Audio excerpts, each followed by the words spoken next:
Thanks, Sims and Abongile. Let's continue with more Heritage Day, our month's action.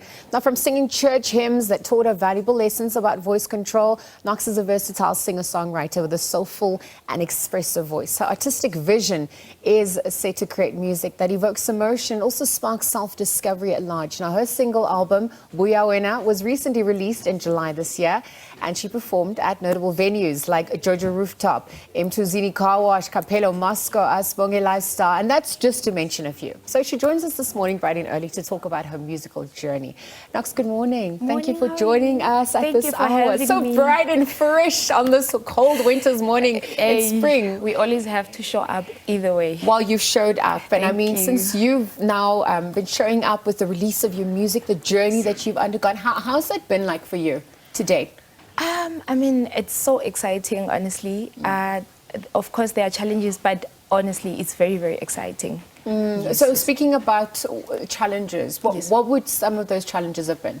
Of course, for a black young girl like me, financial constraints and just that moment of saying, yeah, I've got this, and yeah, and believing in that vision, right? And also just giving of the music that's inside of you, that comes through you. Just sharing yourself with the crowd and with everyone to listen to you. And so speaking about the exciting part, what would be the most exciting part for you today? I mean, meeting people, different people from different cultures, sharing myself and my vision of life with people. That's the most exciting thing. Because your journey is layered, right? I mean, you start in church, you get the training, and then you obviously branch out into other genres, singing, songwriting as well. In reality, what was that transition like for you? At first, it was really hard. I thought that I was just aiming too high. But to be honest, now that I'm used to it, I think it gets easier by the day. Because your themes that you explore and just the messaging as well. I mean, how do you encompass that? Also the genre that you dabble in. What does that encompass for you? I think since I do Afro, I'm a piano mostly. I think, I don't know, man,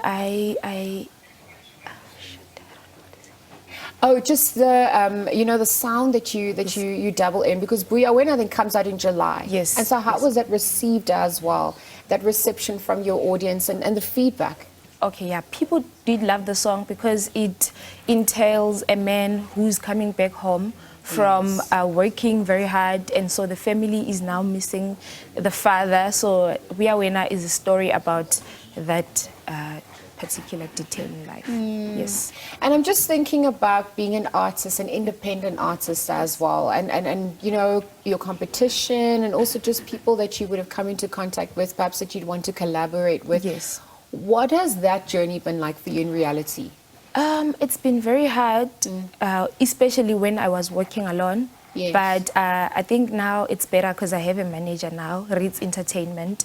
So I think now it's better because he can do that part for me instead of me being alone, because it's very, very hard working alone, trying to get the art, trying to get the admin part of it. It's very, very hard working alone, But you've also had to empower yourself to understand the business of music, right? Because there's so many aspects. So juggling all of that, how do you do that? I think because I did accounting in university, so I do understand quite a bit of the things, even though it might be different, but that foundation for me was very, very important. The support of your family as well, your career, what was that like? Very, very much very nice, because from a very young age, as I said, my father was the one who taught me how to sing, and may his soul rest in peace. But my family has been a huge part of my career. My mother, my sister, my brother. Because it's important to connect with your audience and have that resonance come through. And how do you maintain that authenticity? I mean, you're speaking about the different genres that you work in. I mean, there's so many people also in it. So how do you bring yourself into that? And how does that set you apart? I think because my music is based on my personal experiences and the experiences of people around me, so I try to be as much connecting emotionally to the audience so that they understand my music and they relate to it. Yes, absolutely. And then, I mean, we touched on this earlier on, by collaborations as well. Yes. What does that look like for you? Hi, man, I think there's a continent, there's a world, there's so many artists. There's so many people to choose from. I really do want to collaborate with the most talented people. My example I always say Kabza the Small, because phenomenal. Oh, wow. Yes. Well, fingers crossed, and hopefully, you know, we're going to see that soon as well. Yes, yes. Okay, so now we're entering peak season, right? Yes. And so in terms of music releases, I know that this is the time for you to shine. So what can we expect for you for the rest of the year in terms of performances and other releases as well? You can expect my music video is coming up on your TV screens very, very soon. Okay. And my performance is definitely in different areas and different places, yes. Okay, obviously you've got social media, that's yes, how we contact you. How do we go about doing that?